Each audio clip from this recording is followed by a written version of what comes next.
구약 성경 614면 역대상 4장 9절과 10절입니다. 역대상 4장 9절과 10절입니다. 9절과 10절 다 함께 읽겠습니다. 야베스는 그의 형제보다 귀중한 자라. 그의 어머니가 이름하여 이르되 야베스라 하였으니 이는 내가 쑥으로 낳았다 함이었더라. 야베스가 이스라엘 하나님께 아뢰어 이르되 주께서 내게 복을 주시려거든 나의 지역을 높이시고 주의 손으로 나를 도우사 나라 환난을 벗어나 내게 근심이 없게 하옵소서 하였더니 하나님이 그가 구하는 것을 허락하셨더라. 아멘.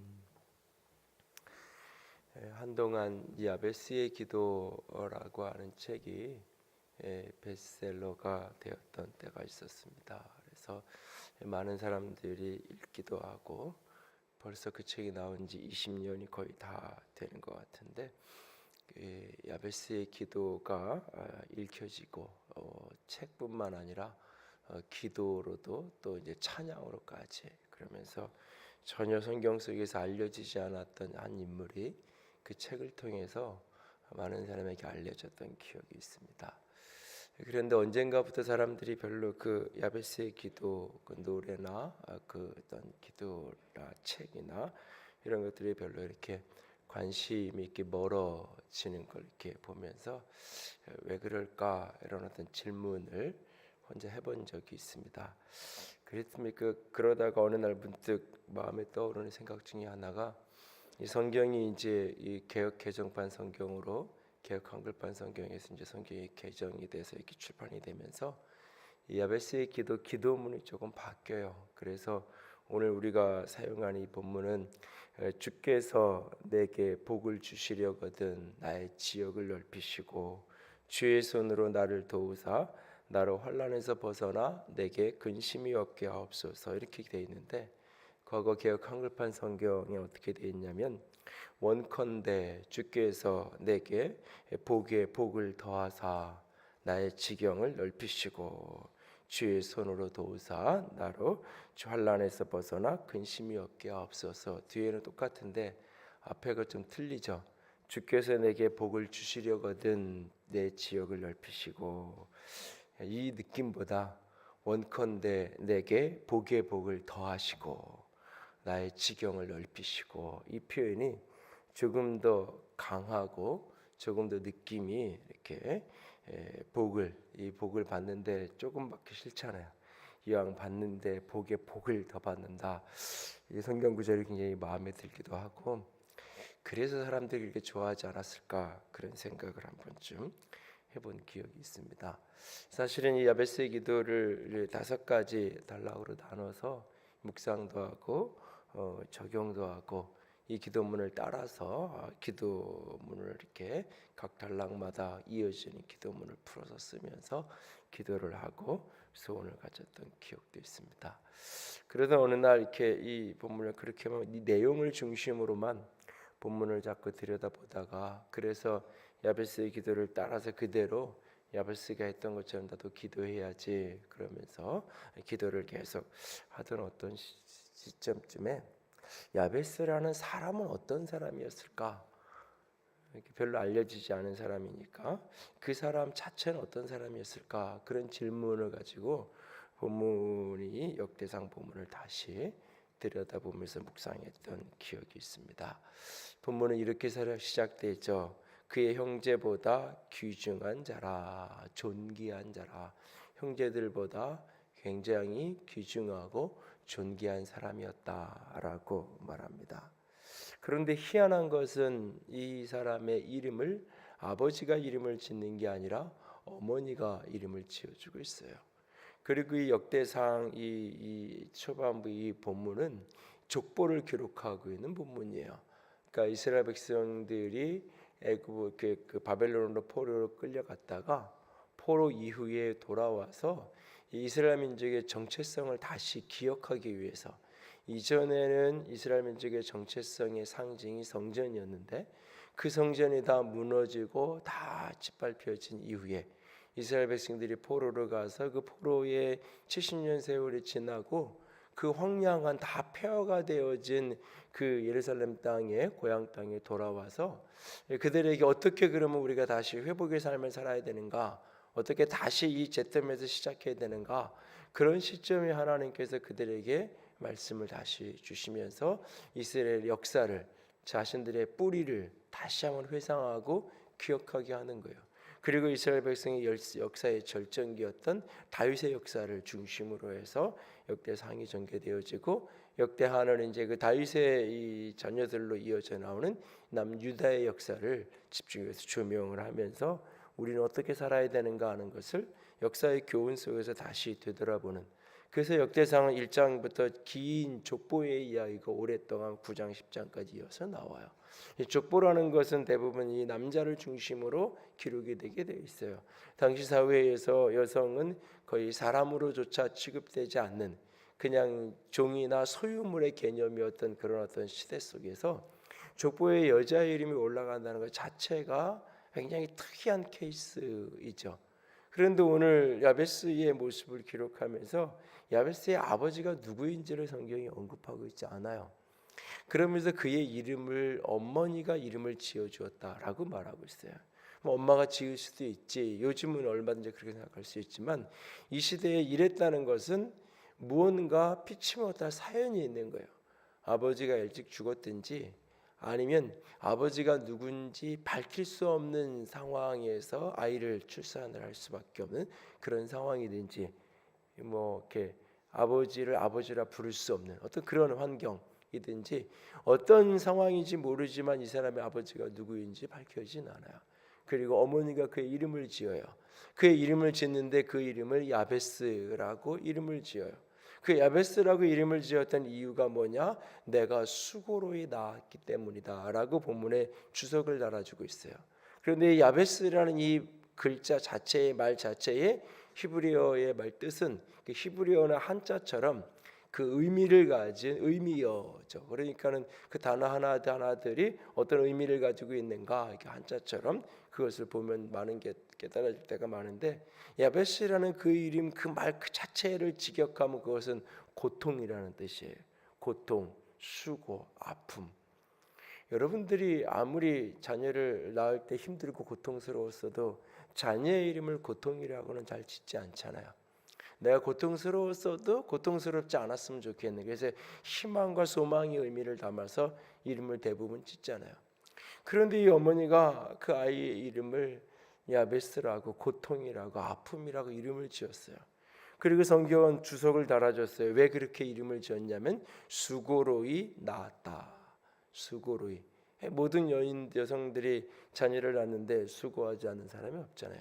그런 어떤 일반적인 수고, 조금 난산을 하고 뭐 그런 정도의 수고를 했다고 해서, 그래도 이렇게 딱 출산을 하고 나면, 낳고 나면 그 다음에 모든 것이 사실, 그래서 뭐 출산에 그렇게 난산을 하고도 나오면서 나 또 동생 낳을 거라고, 뭐 아들 낳을 거라고, 딸 낳을 거라고 그렇게 이야기하는 분도 계시다 그러잖아요. 그 정도의 고통 때문에 자녀를 이 고통이다, 아픔이라고 이름 짓지는 않았을 것 같아요. 추측해 보건대.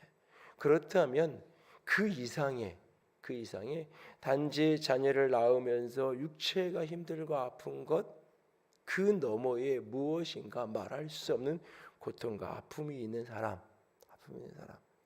아버지의 이름을 밝힐 수 없는 그 고통 속에 태어난 한 사람, 그리고 그 이름은 늘 저주받은 이름처럼 고통과 아픔이라는 이름을 가지고 살아가야 했던 사람. 그러니까 전형적인 최근의 한국 사회에서 수조 이론으로 그 어떤 출신의 배경을 설명한 것으로 이야기한다면 전형적인 흙수저. 어쩌면 그것조차도 될 수 없는 인생이 이 사람인 거죠. 야베스라는 인물. 그러니까는 그가 존귀한 사람이었다라고 말할 때 그건 태어날 때부터 그런 걸 가지고 태어날 때부터 금수저 하나 물고 태어나서 태어날 때부터 능력 있는 부모, 뛰어난 부모, 좋은 부모 밑에 태어나서 태어날 때부터 그는 존귀한 자로, 태어날 때부터 출발선이 다른 그런 인생이 아니라, 아니 출발선이 다르긴 달랐죠. 그러니까 태어날 때부터 그는 출발선을 한참 뒤에서 출발할 수밖에 없는 사람이었어요. 다른 사람하고 비슷한 수준에서 그냥 같은 출발선에서만 출발했어도 좋겠다라고 했을 법한 사람이 바로 이 사람인 거죠. 그런데 그가 그의 인생을 역전하고 그가 그의 인생을 새롭게 풀어가는데 그가 선택한 방법은 뭐냐? 그는 하나님 앞에 기도하는 거였어요. 하나님 앞에 기도하면서 하나님께로부터 복을 받는 것, 그것이 내 인생을 역전시키는 가장 중요한 길이고, 아니 전부라는 사실을 이 사람은 알았던 거예요. 그래서 하나님 앞에 엎드려 기도했던 거예요. 그러니까 여러 가지 인생의 옵션과 가능성 중에 하나가 아니었던 거예요. 여러 가지 방법이 있는데 그 중에 하나가, 마치 뭐 이렇게 영화나 드라마에 보면 다급하면 하나님 믿지 않는 사람이 하나님도 찾고 부처님도 찾고 알라도 찾고 막 이렇게, 그래서 뭐든지 하나든지 걸리면 뭐 진짜 계신지 안 계신지 내가 안 믿지만 그 중에 혹 한 분이라도 계신다면 내 기도를 좀 듣고 들어주세요. 마치 그런 것처럼, 아니 우리가 그렇게 그런 식으로 영화나 드라마 속의 장면처럼 하나님께 말하진 않는다 할지라도 우리의 중심에서는 하나님이 여러 옵션 중에 하나, 내 인생의 배경이 될 수 있고 도움이 될 수 있는 여러 자원 중에 하나로 존재하는, 그래서 하나님도 도와야 되고 부모도 잘 만나야 되고 타고난 재능도 있어야 되고 무언가 이렇게 나를 도와주는 사람들도, 친구들도 잘 만나야 되고 시대도 잘 만나야 되고 모든 게 잘 그렇게 돼야 그 중에 하나가 하나님인. 그래서 내가 하나님도 의지하고 하나님의 도움도 내가 구하지만 다른 것도 얼마든지, 그래서 하나님이 뭐 다른 게 다 막혔을 때야 절실해지는지 모르지만 그렇지 않을 때는 하나님이 도와주시면 감사한 거고, 내 힘으로 가긴 가는데 하나님이 도와주시면 조금 밀어주는, 내가 열심히 가는데 밀어주면 조금 더 빨리 갈 수 있고 밀어주면 조금 더 멀리 갈 수 있는 그런 분이 하나님. 이 야베스는 그럴 수 없는 처지였던 거예요. 아무도 나를 도울 수 없는, 아무도 내 배경과 힘이 될 수 없는 그런 처지, 그런 상황. 아버지가 누구인지조차 밝혀지지 않은, 어쩌면 그는 유복자였을 가능성이 많아요. 어쩌면 그는 그의 임신과 출산 자체가 수치와 어두움으로 가리워진 그런 배경을 가진 사람이었을런지도 몰라요. 평생을 고통이라는, 그러니까 내가 수고로 낳았다, 그러니까 부모가 나를 낳으면서 고통하고 아파했던 기억을 평생 이름으로 안고 살아가야 하는 인생, 환영받지 못한, 축복받지 못한, 어쩌면 그런 인생으로 출발했던, 그가 의지할 수 있고 그가 바라볼 수 있고 그가 이 폐허가 된 내 인생을 역전시킬 수 있고 폐허가 된 내 인생을 다시 세울 수 있는 유일한 옵션, 유일한 길, 유일한 가능성, 그가 그것으로 붙들었던 것은 하나님이었고, 하나님이 내게 복을 주셔야 된다는, 하나님이 나를 도와주셔야 된다는, 그렇지 않으면 나는 아무것도 할 수 없다는 그 절실함, 그 절박함, 그것이 오늘 하나님 앞에 복을 구하고 있는 거예요. 한동안은 이 복에 대한 문제 때문에 고민을 했던 기억이 있어요. 저는 이렇게 설교 시간에도 이렇게 의도적으로 아멘을 이렇게 유도하는 어떤 멘트를 하거나 뭐 이렇게 축복한다는 이렇게 어떤 이렇게 그냥 이렇게 이 국악의 추임새 비슷하게 마치 이렇게 주문처럼 그냥 그렇게 하는 게 굉장히 싫었어요. 어렸을 때부터 그렇게 부정적으로 보였고, 그래서 그렇게 하지 않으려고 많이 노력도 했고, 그리고 뭐 복은 목사가 주나 하나님이 주는 거지, 내가 복 받으라고 얘기한다고 축원합니다고 소리친다고 아멘 하라고 한다고 복을 주는 거고, 그렇지 않는다고 안 주는 거 아니고, 복 받을 사람은 내가 아무 말 안 해도 받을 거고 안 될 사람은 뭐 내가 아무리 해도 안 될 거지, 이런 사고가 제 속에 강하게 있었어요. 그런데 어느 날 로마서를 읽는데 로마서 앞부분, 마지막 부분에 보면 내가 너에게 갈 때 복을 가지고 간다 이런 표현이 등장을 해요. 도대체 바울은 어떤 사람이길래 이런 말을 공식적으로 내가 너희를 갈 때 복을 가져가 된다. 바울이 특별한 사람이라지만 그도 사람인데 어떻게 이런 말을 할 수 있을까? 그러면서 이제 성경에 복이라는 단어, 개념 이런 것들을 쭉 찾아서 생각해 본 기억이 있어요. 그리고 곰곰이 마음에 느껴지는 거 하나는 뭐냐? 사람들이 기복주의라고 비난하고 교회가 기복주의가 된다고 사람들이 너무 기복주의에 빠져가지고 잘못되었다고 이야기하는 사람 조금은 살만한 사람이더라고요. 조금은 괜찮은 시대에 태어난 사람들이에요. 복을 구하지 않고도 그냥 어느 정도 살아갈 수 있다라고 생각하는 사람이더라고요.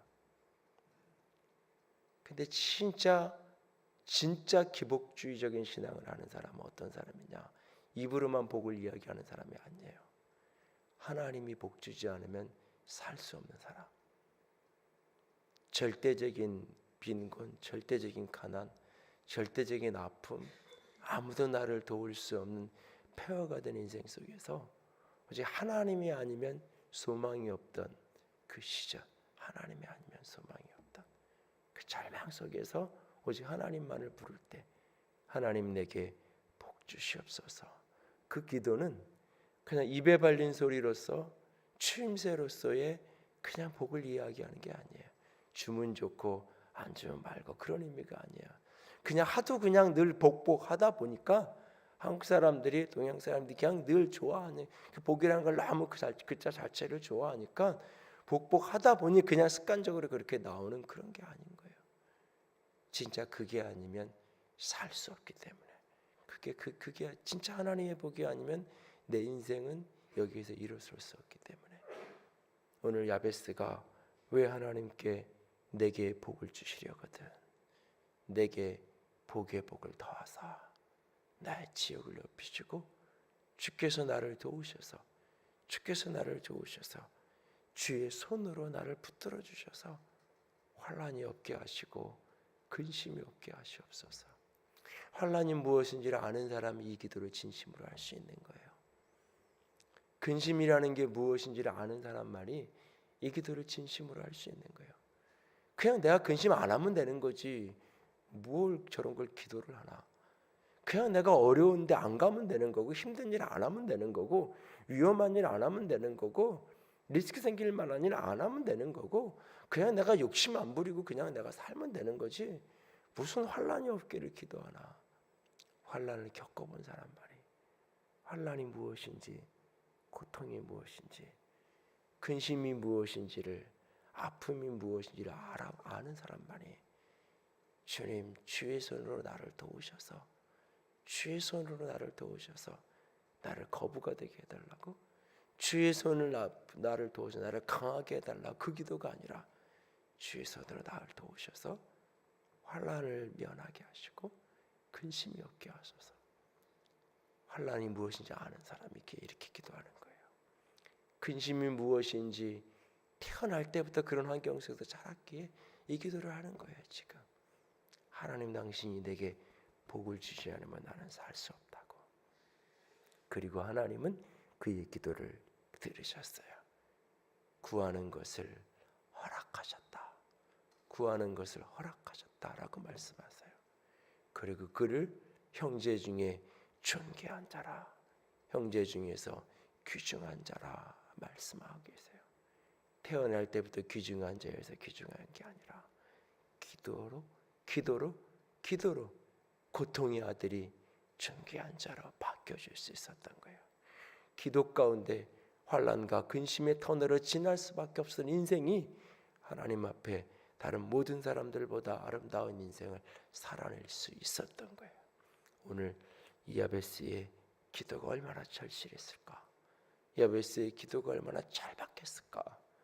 그것을 가슴에 오늘도 기억하면서 기도하는 저와 여러분이 될 수 있기를 원합니다.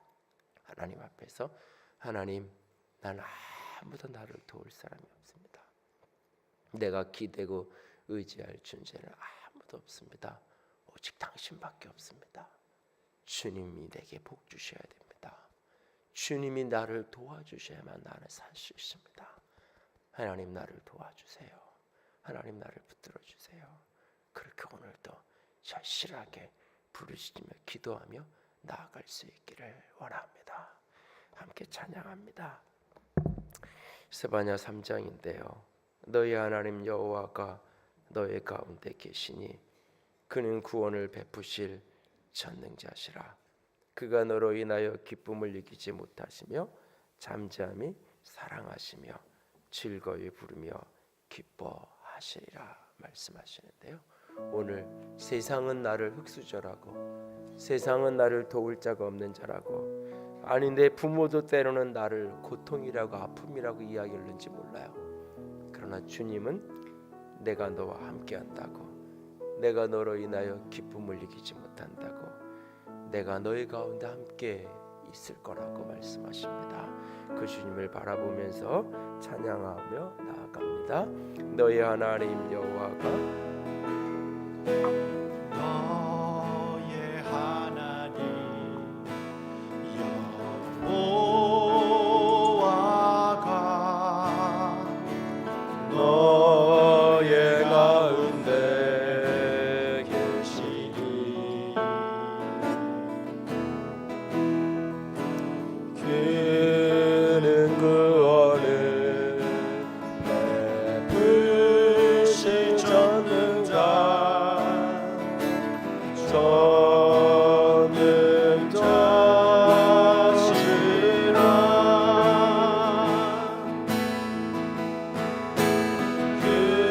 그가 너로 인하여 기쁨을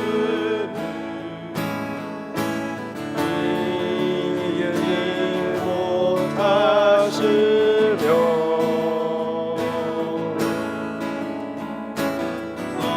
너를 잠잠히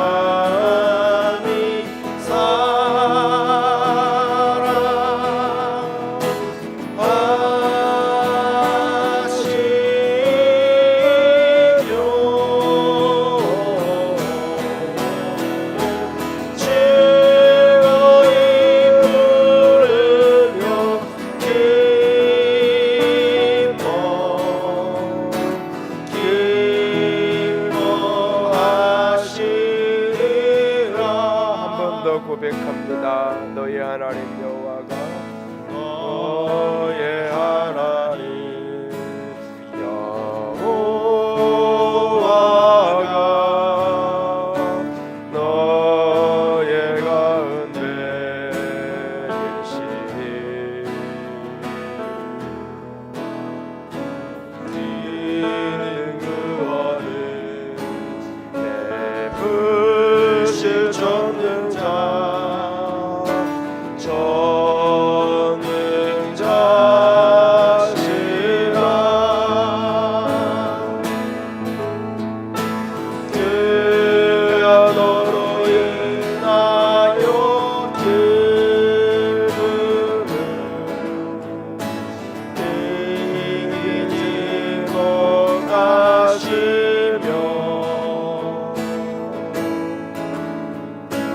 너를 잠잠히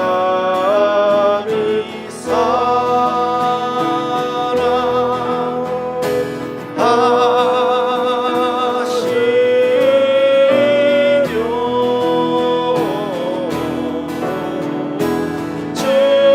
즐거이 부르며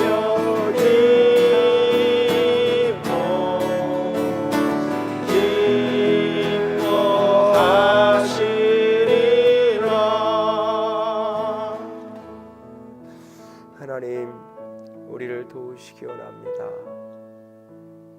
주께서 복 주시지 아니하시면 살아갈 수 없는 사람들입니다. 주께서 오늘 지켜주지 아니하시면, 주의 손이 오늘도 나를 붙들지 않으시면 그 하루를 살 수 없는 사람들입니다. 주여 도와 주시옵소서. 주여 붙들어 주시옵소서. 주님만을 온전히 붙들기 원합니다. 주님 우리를 일으켜 세워 주시옵소서. 주님 나를 수많은 사람들 중에 귀중한 자로 존귀한 자로 일으켜 세워 주시옵소서. 주님 사랑합니다. 주님 의지합니다. 우리 주님 예수님 이름으로 기도드렸습니다. 아멘.